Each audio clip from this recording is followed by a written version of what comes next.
का जो पति की बात न माने, कल्याण न हो उस नारी का जो पति की बात न माने, कल्याण न हो उस नारी का जो पति की बात न माने, कल्याण न हो उस नारी का जो पति की बात न माने।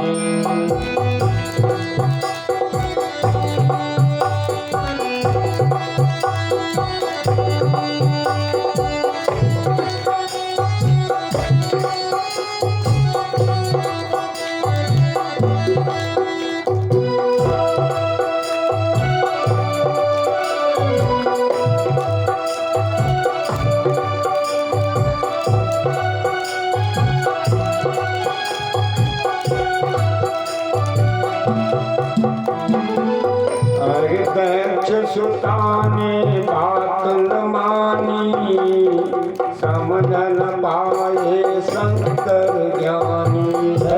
सुता ने बात न मानी, समझ न पाए शंकर ज्ञानी। बेस है जनक दुलारी का जो पति की बात न माने, बेस है जनक दुलारी का जो पति की बात न माने, कल्याण न हो उस नारी का जो पति की बात न माने, कल्याण न हो उस नारी का जो पति की बात न माने।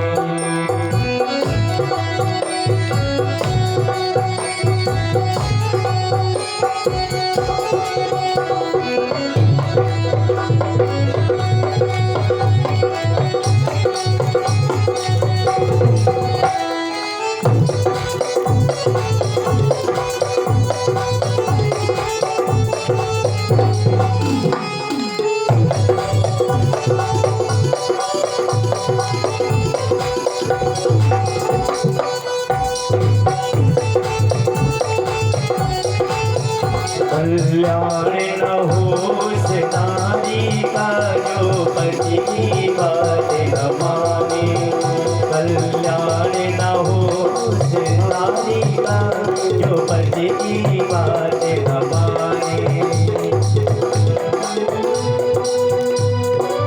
आरती ने पति की बात न मानी, कश्यप से करती मन मानी। ने पति की बात न मानी, कश्यप से करती मन मानी। दिति ने पति की बात न मानी, कश्यप से करती मन मानी। जन्म है अत्याचारी का जो पति की बात न माने, ओ जन्म है अत्याचारी का जो पति की बात न माने, कल्याण न हो उस नारी का जो पति की बात न माने, जो पति की बात न माने, जो पति की बात न माने, जो पति की बात न माने, जो पति की बात न माने, कल्याण न हो उस नारी का, कल्याण न हो उस नारी का जो पति की बात न माने, कल्याण न हो उस नारी का जो पति की बात न माने, कल्याण न हो उस नारी का जो पति की बात न माने। कश्यप जी महाराज पुनः स्नान करके आए और अपनी चौकी पर बैठ गए। मारे लज्जा के सिर झुका करके दिति आई। दिति ने कहा, महाराज आपने इतनी देर तक मुझे समझाया, लेकिन मैंने आपकी बात नहीं मानी, मुझसे बड़ा अपराध हुआ।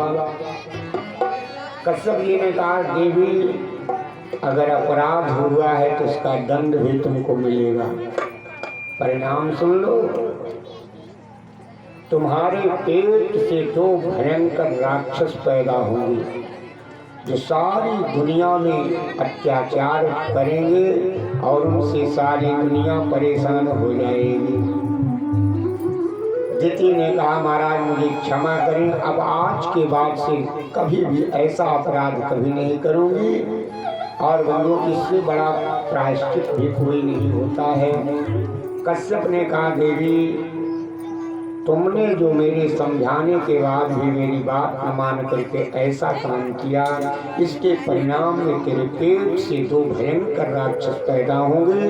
लेकिन जो तुमने ये कहा कि आज के बाद से ऐसा गलत काम मैं कभी नहीं करूंगी, ये जो तुमने संकल्प लिया है इसका भी परिणाम सुन लो। तुम्हारे दोनों बेटे तो बड़े ही राक्षस होंगे, अत्याचारी होंगे, लेकिन देवी तुम्हारे बेटे का जो बेटा पैदा होगा उस सवई महाभागवतो महात्मा महानुभावो महतां महिष्ठः। तुम्हारे बेटे का जो बेटा होगा देवी वो बहुत बड़ा भगवान का भक्त होगा, भक्तों का शिरोमणि होगा। कुछ सांत्वना मिली। अब दिति महारानी कश्यप के तेज को अपने पेट में धारण करके कुटिया में बैठी है। आज 100 साल बीत गए लेकिन दिति ने दोनों बेटों को पैदा नहीं किया। अब दिति के पेट में गर्भ समा नहीं रहा है। कश्यप ने कहा देवी आज 100 साल बीत गए, तुम अपने इन बेटों को जन्म क्यों नहीं दे रही हो? दिति ने कहा महाराज आपने कहा है कि ये दोनों मेरे बेटे पैदा होने पर सारी दुनिया को परेशान करेंगे, तो मैं सोच रही हूँ जितने दिन न पैदा हो उतने दिन तक तो दुनिया सुखी हो ले। और मैं सोचती हूँ जैसे 100 साल बीत गए ऐसे पूरी जिंदगी इनको अपने पेट में ही रखूंगी। लेकिन बंधु संसार का नियम है, जो माँ के गर्भ में आता है उसे तो निकलना ही पड़ेगा। अब दिति के पेट में जब गर्भ नहीं समाया, कहते हैं एक दिन दिति के पेट से एक भयानक तेज निकला, अग्नि का ज्वाला बन करके पूरी धरती पर को जलाते हुए वो तेज धीरे धीरे ऊपर उठने लगा, आसमान में पहुंचा और वहां पहुंच करके वो काले धुएं के रूप में पूरे वैकुंठ में छा गया। सारे देवताओं की सांस फूलने लगी। सारे देवता ब्रह्मा जी के पास गए, महाराज इस काले धुएं से तो हम लोगों की सांस फूलने लगी है, लगता है अब हम वैकुंठ में नहीं रह पाएंगे। कि क्या है काला काला धुआं? ब्रह्मा जी ने कहा देवताओं इसके पीछे एक छोटी सी कहानी है, बहुत ध्यान से सुनना। और ब्रह्मा जी महाराज देवताओं को कथा सुनाने लगे। कौन सी? कि ये काला काला धुआं क्या है? बोले मानसा में सुतायुष्मत् पूर्वजा सनकादयः चेरुर्विहाय सालोकान् लोकेषु विगतस्त्रियः तर्हि तदा भगवतो वैकुण्ठस्यामलात्मनः ययुर्वैकुण्ठनिलयं सर्वलोकनमस्कृतं वसन्ति यत्र पुरुषाः सर्वे वैकुंठमूर्तयः। मेरे 4 बेटे सनक, सनंदन, सनातन और सनत कुमार पूरी पृथ्वी का भ्रमण करते करते उनके मन में आया, जब दुनिया इतनी सुंदर है, इस दुनिया को जिसने बनाया है उस सृष्टि का सृजनहार कितना सुंदर होगा। चलो आज उनका दर्शन करते हैं। अव्याहत गति थी, पहुंच गए वैकुंठ में। और वैकुंठ में पहुंचे तो वैकुंठ का दर्शन कर रहे हैं। और बंधु आइए हम आप सब भी वैकुंठ का दर्शन करें। वैकुंठ कैसा है? चारों कुमार वैकुंठ में खड़े होकर के देख रहे हैं। बोले मंदार कुंद गुरबोत्पल चंपकाल पुन्नाग नाग बकुलाम्बुज पारिजाता। वैकुंठ में बंधु एक बार अगर कोई फूल खिल जाता है तो फूल अपने जीवन में कभी मुरझाता नहीं है। उन फूलों के ऊपर अगर भंवरे गुंजार करते हैं तो ऐसा लगता है जैसे ये भंवरे भगवान के नाम का कीर्तन कर रहे हैं। सारी देवियां 56 करोड़ देवियां थी वैकुंठ में, सब लक्ष्मी के समान सुंदर दिखाई दे रही थी। और 33 करोड़ देवता जो दिखाई पड़े सब भगवान की तरह, सबके 4-4 हाथ, सबके हाथों में शंख चक्र गदा और पद्म। बोले मंद मंद मारुत, बोले मंद मंद मारुत लुटाता मकरंद जहां। अभुंज मकरंदों पे मिलिंद मतवाले हैं। जहाँ की जीव जन हीरकों से जड़े हुए, पहने पीतांबर 4-4 भुजा वाले। बोले श्याम वर्ण वाले, बोले मंजु मुकुट किरीट तथा कानों में कुंडल, केस काले घुंघराले हैं। अरे बनमाल डाले अरुदोलते चहोर जहाँ, दृश्य वैकुंठ के कितने निराले हैं। चारों कुमार वैकुंठ का दर्शन करके धन्य धन्य हो गए। और इतने में सनत कुमार ने कहा भैया, सनातन ने कहा भैया सनत कुमार कि मैं क्या देख रहा हूँ यहाँ? कहा क्या हुआ भैया?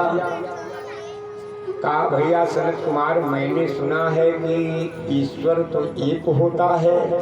सनत कुमार ने कहा तुमने सही सुना है, ईश्वर एक ही होता है। सनातन ने कहा लेकिन भैया यहाँ तो 33 करोड़ भगवान दिखाई दे रहे हैं।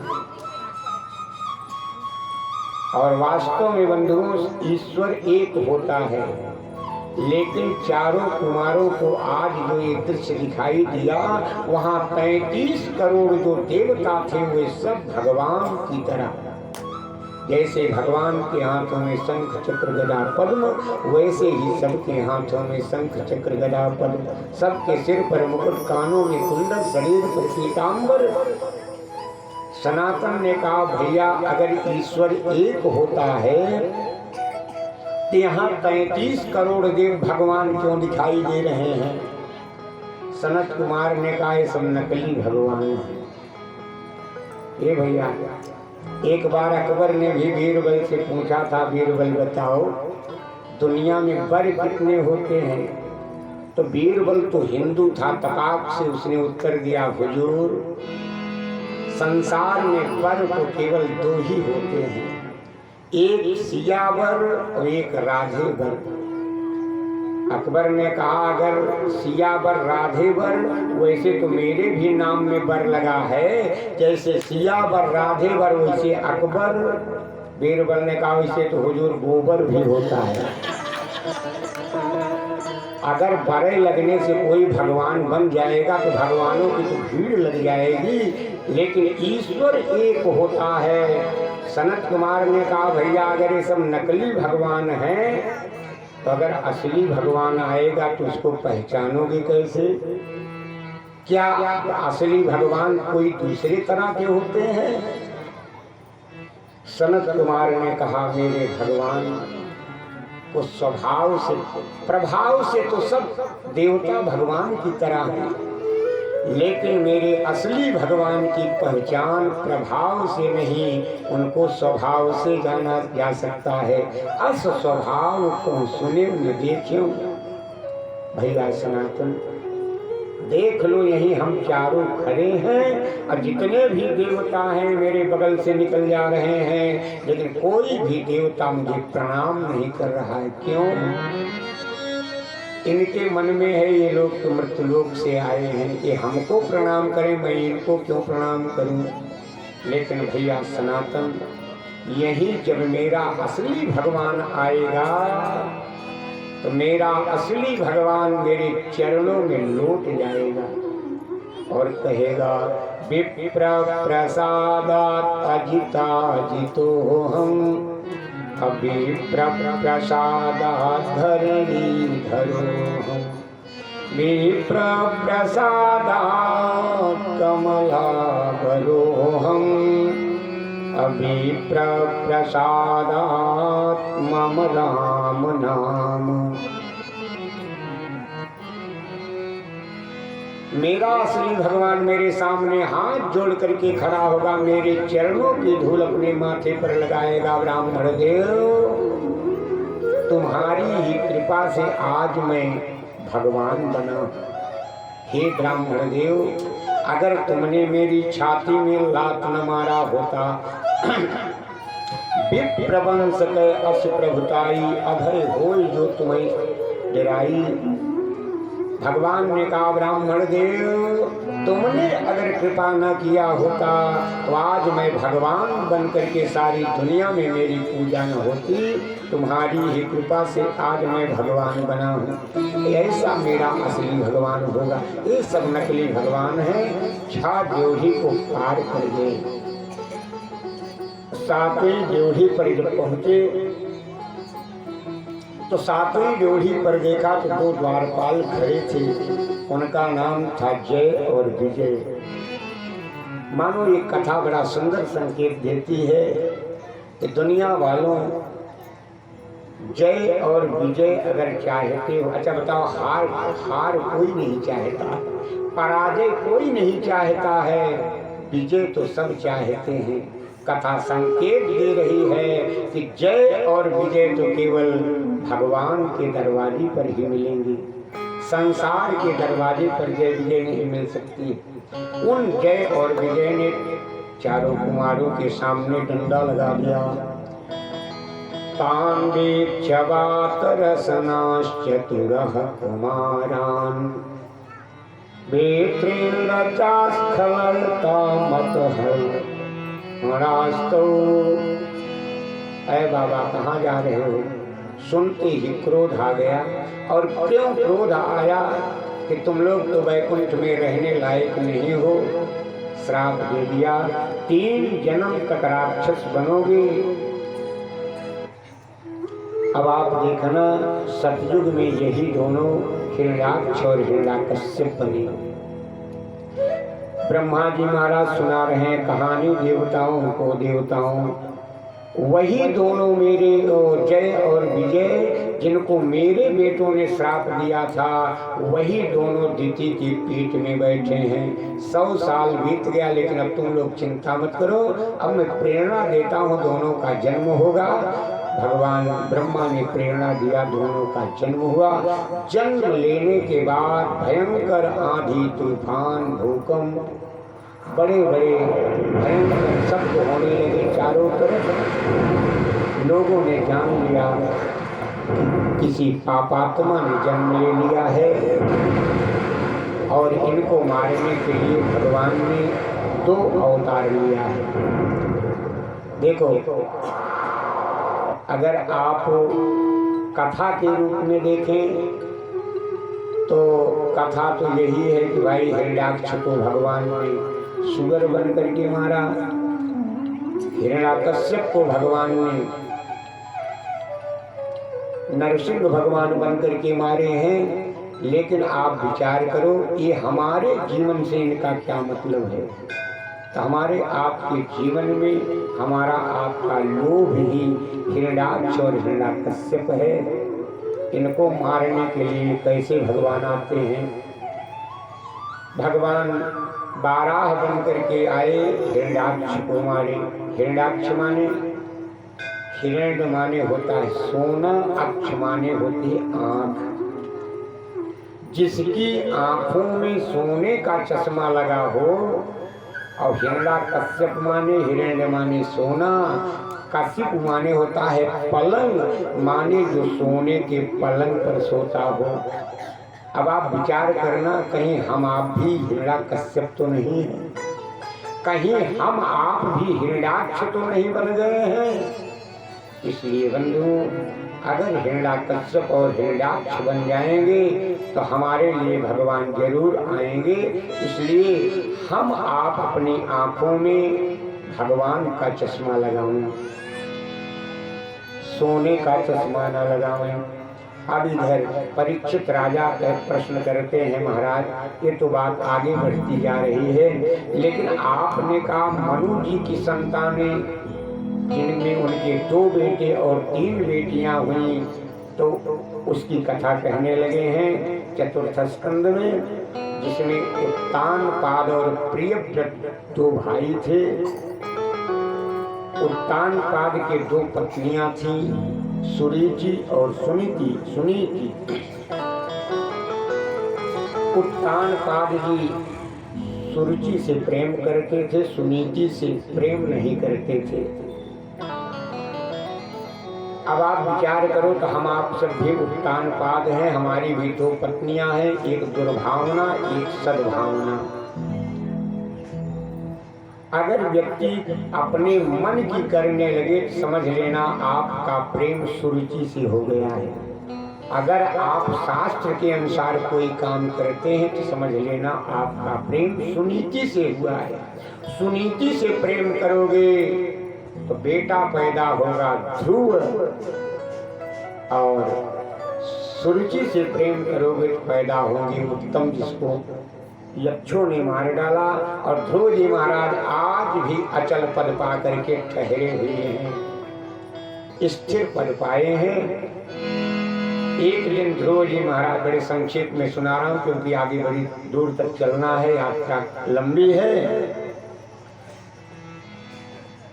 पहुंच गए अपने पिताजी के पास। हमारे प्रेम के पिता उत्तानपाद ने अपने गोदे में उठा लिया। विमाता ने झिटक दिया कि तुमको अगर पिता की गोदी में बैठना है तो मेरी कोख से जन्म लेना होगा। रोते हुए ध्रुव जी महाराज अपनी माता के पास पहुंचे। दीर्घम सुसंति विघ्नस्य पारम। सुनीति ने कहा, बेटा तुम्हारी विमाता ने जो कहा है वो सही कहा है। तुमको तपस्या करके अब राजा की गोदी नहीं, पिता की गोदी नहीं, परम पिता की गोदी में बैठना चाहिए। इसलिए बेटा तो तपस्या करने के लिए जरूर जाओ। माँ, तपस्या करने से क्या होगा बेटा, तुमको जीवन में भगवान मिल जाएंगे। माँ, मैं जानता नहीं हूँ कि भगवान कहाँ है, तो मैं कैसे भगवान को पाऊंगा? पता तो होना चाहिए कि यही भगवान रहते हैं, मैं वहीं चला जाऊं, भगवान से मिल लूं। माता सुनीति का उत्तर सुनना बड़े हमारे आपके काम की बात है। हे भैया, ध्रुव जी ने कहा, माँ मुझे पता नहीं है कि भगवान कहाँ रहते हैं। माता ने कहा, बेटा तुमको तो नहीं पता है कि भगवान कहाँ रहते हैं, लेकिन बेटा भगवान को पता है कि तुम कहाँ रहते हो। इसलिए तुम उसके लिए मैं क्या करूं? अगर भगवान को पता है कि मैं यहाँ हूँ तो मैं क्या करूं? कहा, बेटा तुम तो केवल भगवान का नाम लेकर के पुकारो। अरे बहुत साधारण बात है, आप ध्यान से सुनना। किसी भी धर्म, मान लो आपका कोई मित्र किसी धर्मशाला में रहता है, आपको पता है कि इस धर्मशाले में 20 कमरे हैं और इन्हीं 20 कमरों में किसी कमरे में हमारा मित्र ठहरा हुआ है। अब आपको आते आते लेट हो गया, रात्रि के 10 बज गए, सब लोग सो गए हैं अपना अपना कमरा बंद करके। अब आपको अपने मित्र से मिलना है। अब आप क्या करोगे? हर दरवाजे की कुंडी को खटखटाओगे। आपने पहला दरवाजा खटखटाया, अब वो नींद, कच्ची नींद से उठा व्यक्ति झल्लाया हुआ, क्या है भाई, खोला दरवाजा, बोलो क्या। अब आप, अरे आप हम तो दूसरे को खोज रहे थे, गलती हो गई। तो कहता क्या यार गलती हो गई, नींद में खलल डालते हो। माने आप जहाँ जहाँ जाएंगे, एक कमरे में होए 19 कमरों से आपको डांट जरूर मिलेगी। तो क्या करना चाहिए, काहे के लिए किसी की कुंडी खटखटा रहे हो, काहे के किसी का दरवाजा खटखटा रहे हो। आप तो केवल आंगन में खड़े हो जाओ और अपने मित्र का केवल नाम लेकर के पुकारो, वो जिस कमरे में होगा खोल करके बाहर अपने आप आ जाएगा। उसी प्रकार से ये चिंता मत करो कि भगवान कहाँ रहते हैं।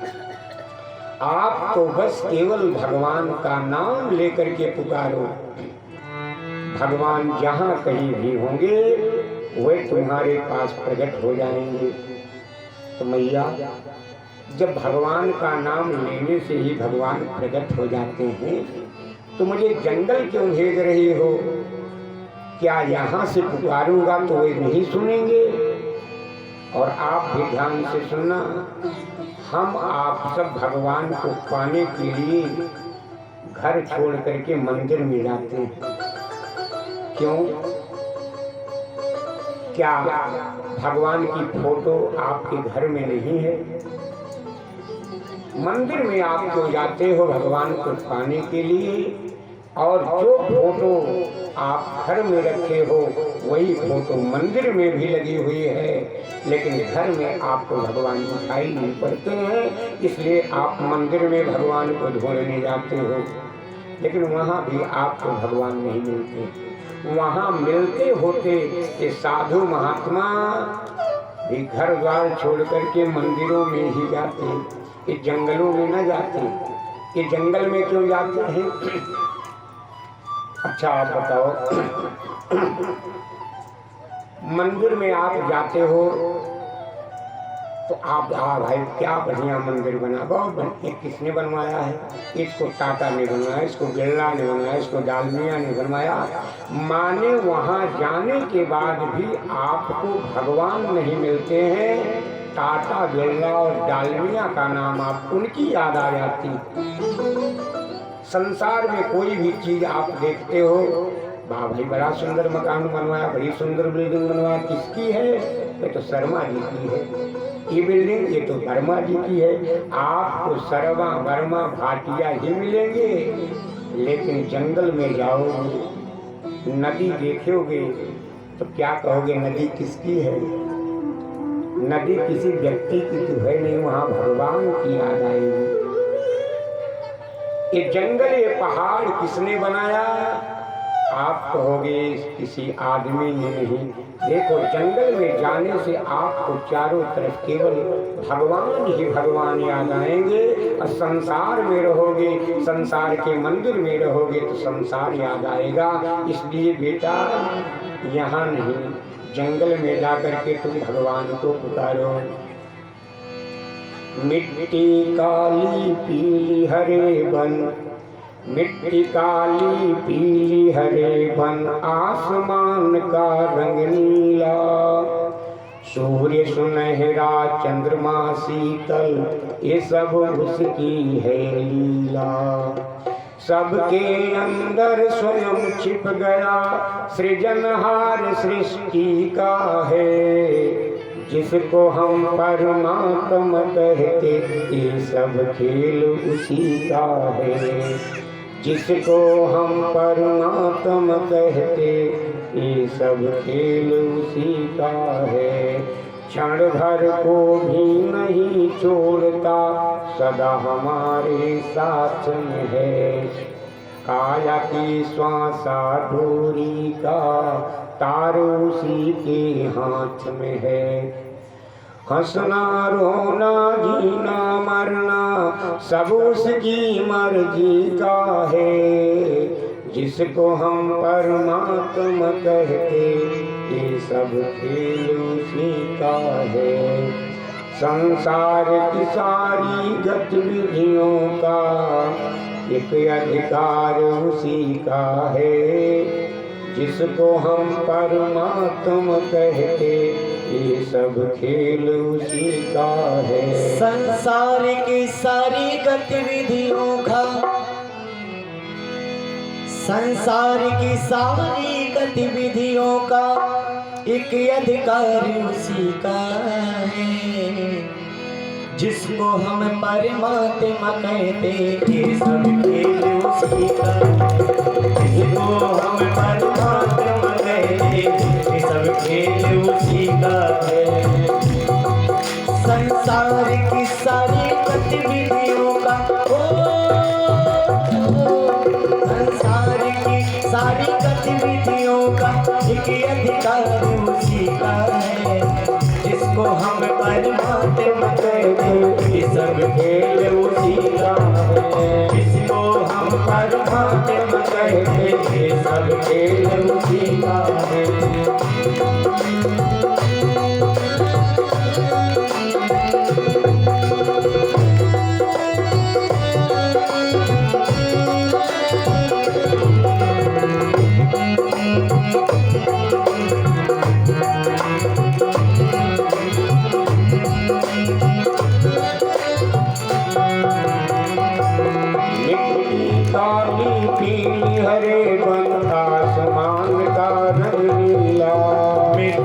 काली पीले हरे बन आसमान का रंग नीला।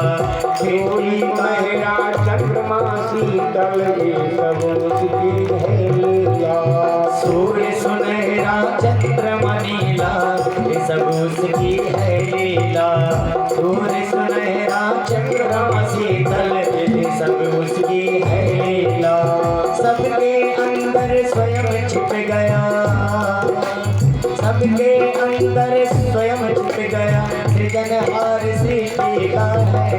जिसको हम परमात्मा कहते, ये सब खेल उसी का है। जिसको हम परमात्मा कहते, ये सब खेल उसी का है। संसार की सारी गतिविधियों का,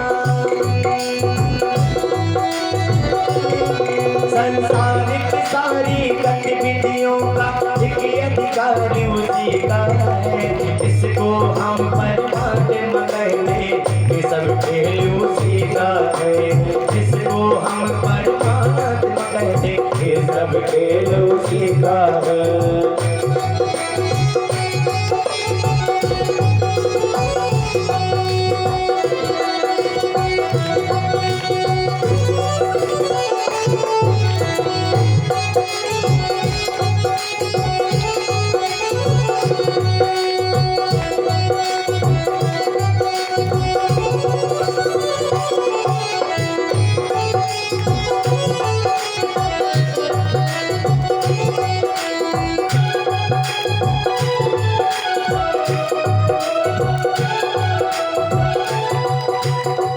क्षण भर को भी नहीं छोड़ता, सदा हमारे साथ में है। क्षण भर को भी नहीं छोड़ता, सदा हमारे साथ में है। काया की श्वासा डोरी का तार उसी के हाथ में है। काया की श्वासा डोरी का तार उसी के हाथ में है। हंसना रोना जीना मरना सब उसकी मर्जी का है। हंसना रोना मरना जीना, हंसना रोना मरना जीना सब उसकी मर्जी का है। जिसको हम परमात्मा कहते, ये सब खेल उसी का है। जिसको हम परमात्मा कहते, ये सब खेल उसी का है। संसार की सारी गतिविधियों का, संसार की सारी गतिविधियों का एक अधिकार उसी का है। इसको हम परमात्मा कहते, इसको हम परमात्मा कहते, ये सब खेल उसी का है। इसको हम परमात्मा कहते, ये सब खेल उसी का है।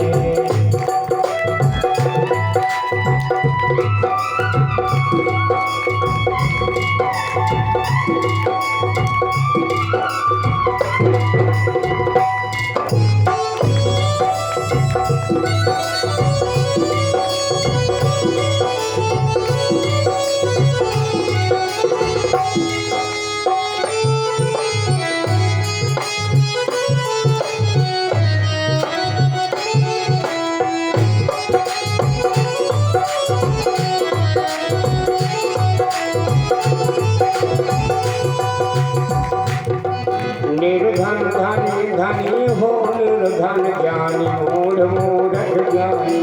निर्धन धनी धनी हो निर्धन ज्ञानी मूढ़ मूढ़ ज्ञानी। सब कुछ अदल बदल देने में उसकी नहीं कोई कमी।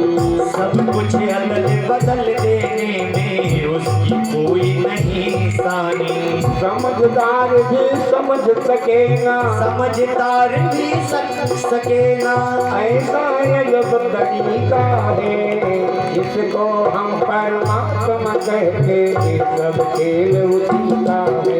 समझदार भी समझ सकेगा समझदार भी समझ सकेगा। ऐसा अजब तरीका है जिसको हम परमात्मा कहते ये सब खेल उसी का है। जिसको हम परमात्मा कहते ये सब खेल उसी का है। संसार की सारी गतिविधियों का संसार की सारी गतिविधियों का एक अधिकार उसी का है। जिसको हम परमात्मा कहते हैं सब खेल उसी का है। जिसको हम परमात्मा कहते हैं सब खेल उसी का है।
राजेश्वर आनंद अगर सुख चाहो तो मानो शिक्षा। राजेश्वर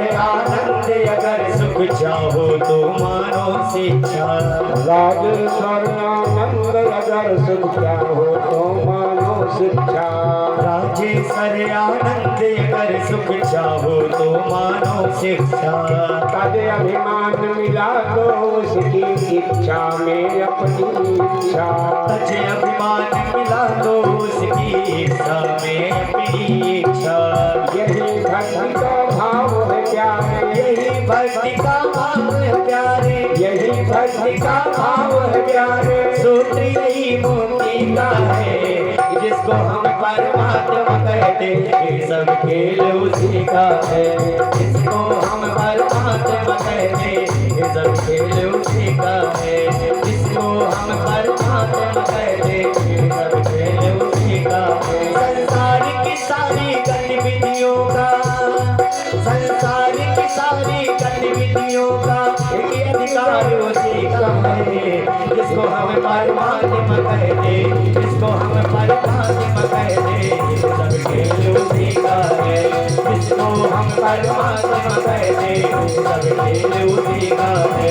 सारी की सारी गतिविधियों का सारी की सारी गतिविधियों का एक अधिकार उसी का है। जिसको हम परमात्मा कहते सब खेल उसी का है। जिसको हम परमात्मा कहते सब खेल उसी का है।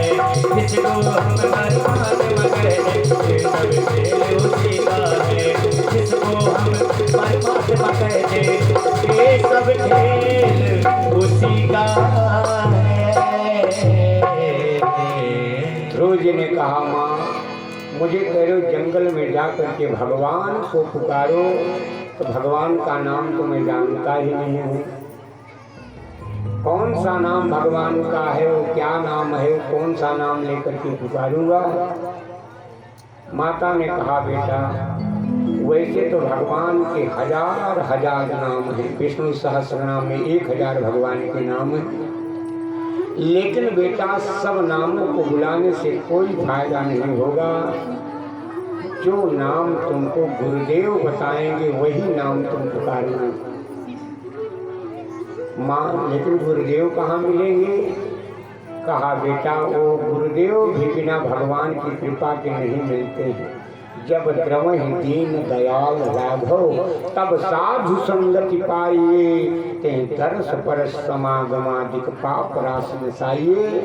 बेटा तू जा, भगवान तेरी रक्षा करेंगे और उनकी कृपा से तुमको गुरुदेव मिलेंगे, भगवान का नाम भी मिलेगा। और दुनिया जानती है, भागवतकार कहते हैं ध्रुव जी महाराज चल पड़े।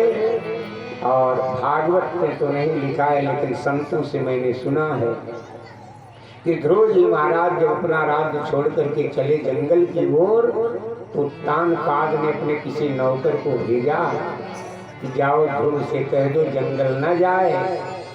उसको अभी तक एक शेर जो चना उसकी माता को दिया जाता था, अब 2 शेर चना दिया जाएगा, कह दो लौट आओ। ध्रुव जी महाराज ने जैसे सुना कि 2 शेर चना मिलेगा,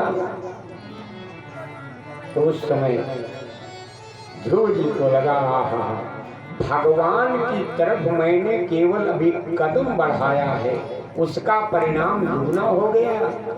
जिन प्रभु कीन शेर ते दूना, इनके भवन और का सुना। ऐसे भगवान को पाने का क्या फल होगा? केवल मैंने कदम बढ़ाया, परिणाम दुगना मिल गया। ध्रुव जी महाराज जाते हैं, नारद जी महाराज ओम नमो भगवते का वासुदेवाय का मंत्र देते हैं। उसी मंत्र को जमुना जल में खड़े होकर के जपते हैं, पुकारते हैं। मात्र 6 महीने में भगवान उनके सामने प्रकट हो गए, दिव्य वरदान दिया। 36,000 वर्ष तक राज्य किया। मृत्यु के सिर पर पैर रख करके पद पर आरूढ़ हुए। आरूढ़ होकर के वे वैकुंठ वहाँ अचल पद पाए, पायो अचल अनुपम ठाऊं।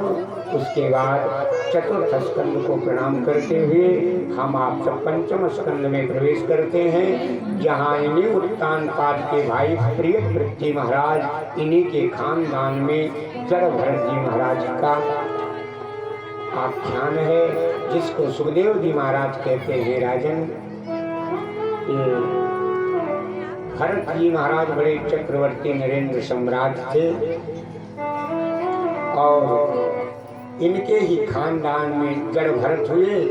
बड़े ही प्रतापी राजा थे, लेकिन अंत में ये अपना सर्वस्व त्याग करके जंगल की राह पकड़ लिए कि अब मैं तपस्या करके अपना जीवन सुधारूंगा।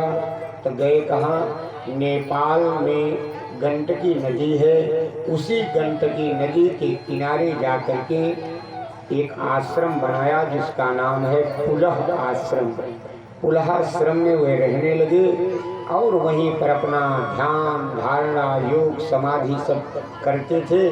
एक दिन की बात है कि उनके नदी में खड़े थे और ये वही गंडकी नदी है बंधुओं, जिसका एक एक पत्थर सालग्राम भगवान का अवतार होता है।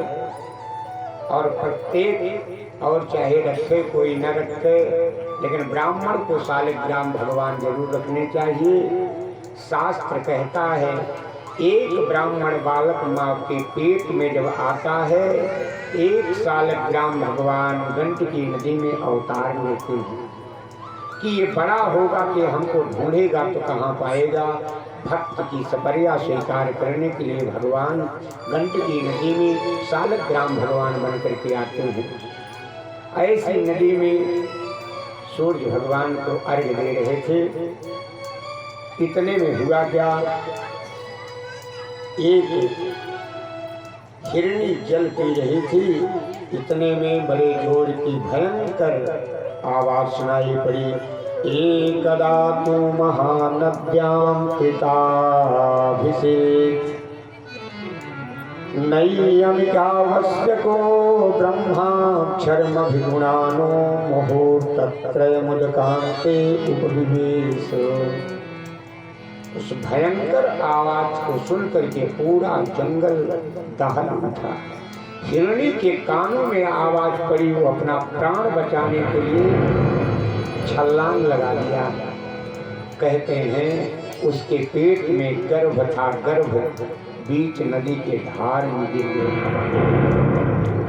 और दूसरे किनारे पर हिरणी गई और वहीं उसका प्राणांत हो गया। वो छोटा सा नन्हा सा मृग छौना बहते बहते भरत जी के पास पहुंचा।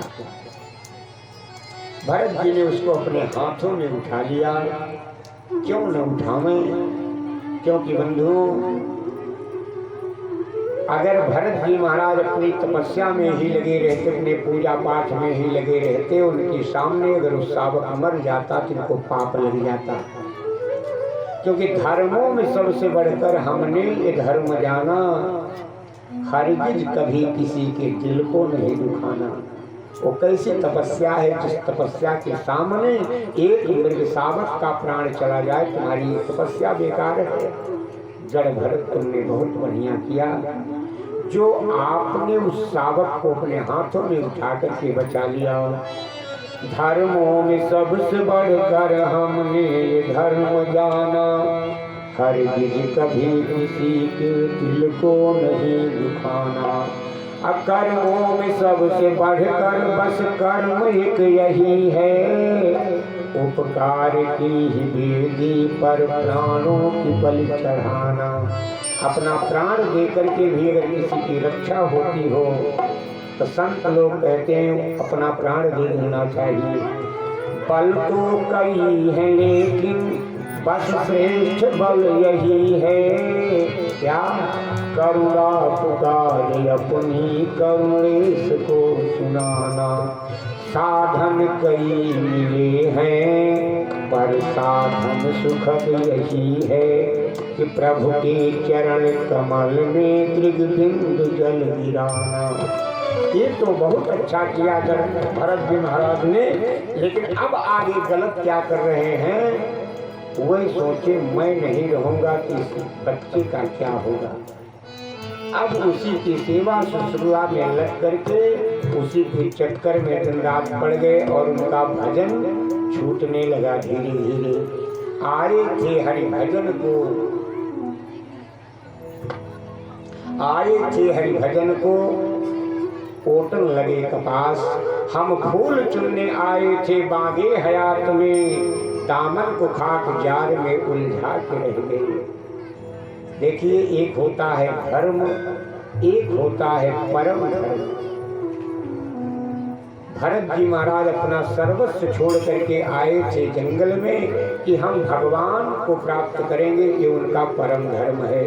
लेकिन एक हिरण के बच्चे की रक्षा में उन्होंने उसे धर्म मान करके उसका पालन किया, लेकिन वे भूल गए कि मेरा परम धर्म क्या है। कहते हैं अंतिम समय आया भरत जी का, जब मरने लगे तो मति तो उनकी हिरण के बच्चे में थी, तो अंते जा मति सा गति, अंतिम में उनको हिरण की योनि मिली। लेकिन देखिए, तपस्या कभी बेकार नहीं जाती है। भगवान की भक्ति जीवन में अगर व्यक्ति किया है तो उसके जीवन में उसका परिणाम जरूर मिलता है।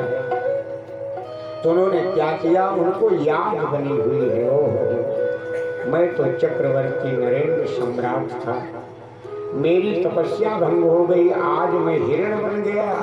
अब तो वे सूखे पत्ते खाते थे और गंडकी नदी में अपना पूरा शरीर डाले थे, केवल मुंह किनारे करके। एक दिन काल आया और उनके प्राणों को ले गया। वो मृत का शरीर भी छूट गया। अब उनको तीसरी योनि मिली, ब्राह्मण का शरीर। ब्राह्मण का शरीर मिला। पिताजी पढ़ाने लगे, लेकिन पढ़ने में उनका मन नहीं लगा। मन कैसे लगे, उनको तो 3 जन्मों की याद है। मैं राजा था, फिर मृगा बना, फिर आज ब्राह्मण बन गया हूँ। अब वह पागलों जैसी अपनी हरकत करने लगे। लेकिन एक बात है, पागल और परमहंस देखने में एक जैसे लगते हैं।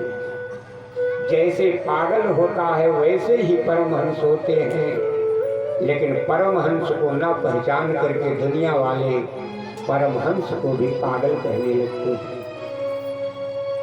जड़ भरत जी को दुनिया वाले क्या कहने लगे, बोले जदाम जब अधीर स्वरूपेण दर्शयामास लोकस्य। संसार उनको बधिर पागल कहने लगा, और जब पागल कहने लगा तो भरत जी ने कहा दुनिया वालों, इस संसार में पागल कौन नहीं है, लेकिन पागल को अपना पागलपन समझ में नहीं आता है। पागल भला अपने को कम पागल समझता है।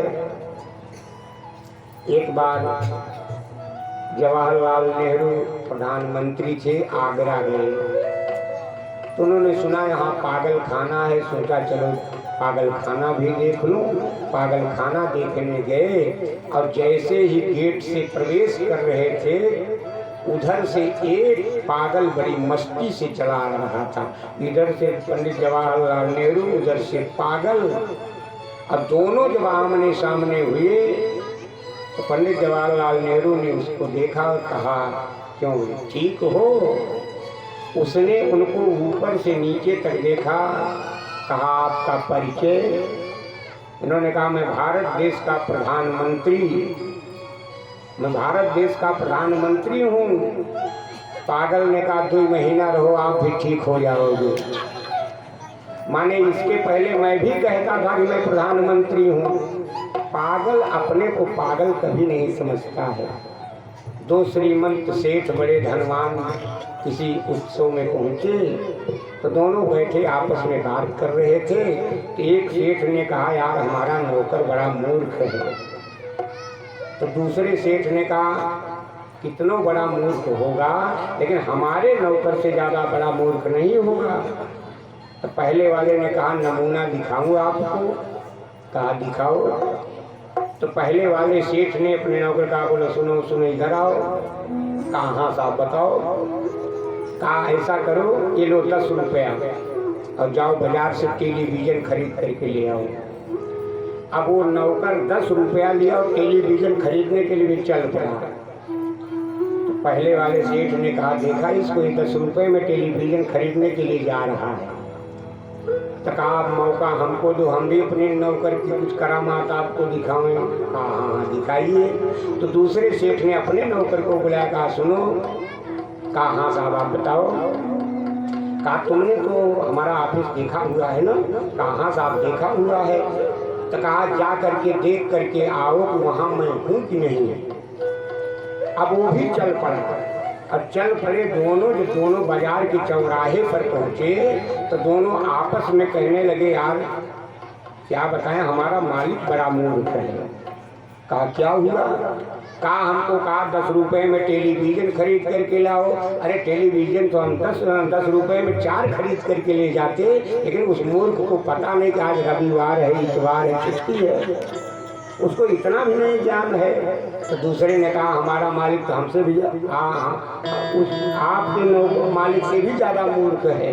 कहा क्या हुआ? कहा हमको कहता है ऑफिस में जा करके देख के आओ कि वहाँ मैं हूँ कि नहीं हूँ।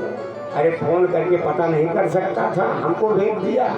तो माने कभी भी मूर्ख अपने को मूर्ख नहीं मानता है। जड़ भरत जी ने कहा दुनिया वालों तुम मुझे मूर्ख कह रहे हो, तुम मुझे पागल कह रहे हो, लेकिन मैं कहता हूँ दुनिया में ऐसा कोई नहीं है जो पागल ना हो। लेकिन मैं भी पागल, दुनिया के सब लोग पागल, लेकिन सबसे अच्छा पागल कौन है? ध्यान से सुनना। दुनिया ये पागल खाना है, दुनिया ये पागल खाना है, यहाँ सबका आना जाना है। दुनिया ये पागल खाना है, यहाँ सबका आना जाना है। दुनिया यहाँ पागल खाना है, यहाँ सबको आना जाना। दुनिया यहाँ पागल खाना है, यहाँ सबको आना जाना है। दुनिया यहाँ पागल खाना है, यहाँ सबका आना जाना। दुनिया यहाँ पागल खाना है, यहाँ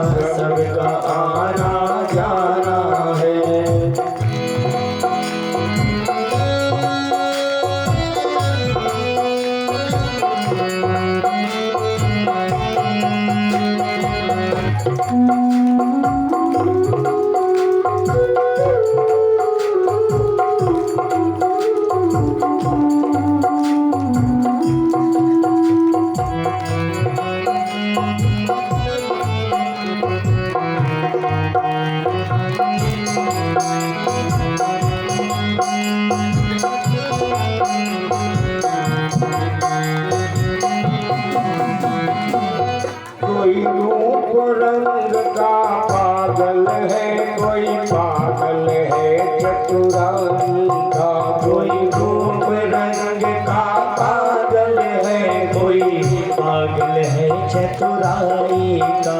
कोई धन दौलत का पागल है, कोई पागल है कविताई का। कोई धन दौलत का पागल है, कोई पागल है कविताई का। दुनिया यह पागल खाना है, यहाँ सबका आना जाना है। दुनिया यह पागल खाना है, यहाँ सबका आना जाना है। दुनिया यह पागल खाना है, यहाँ सबका आना जाना है।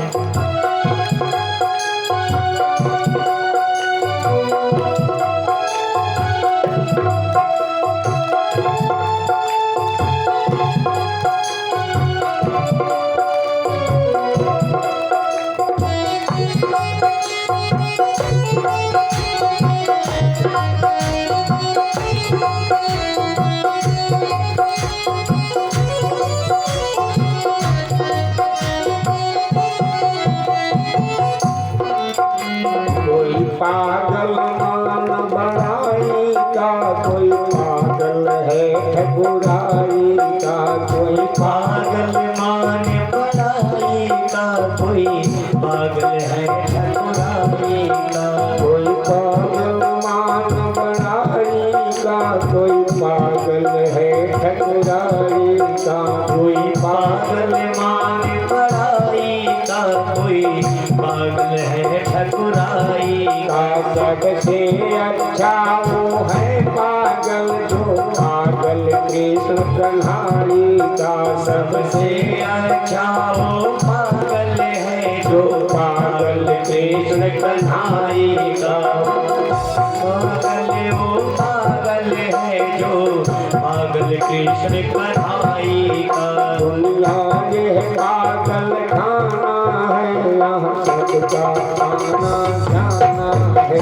दुनिया यह पागल खाना है, यहाँ सबका आना जाना है। दुनिया यह पागल खाना है, यहाँ सबका आना जाना है। दुनिया यह पागल खाना है, यहाँ सबका आना जाना है।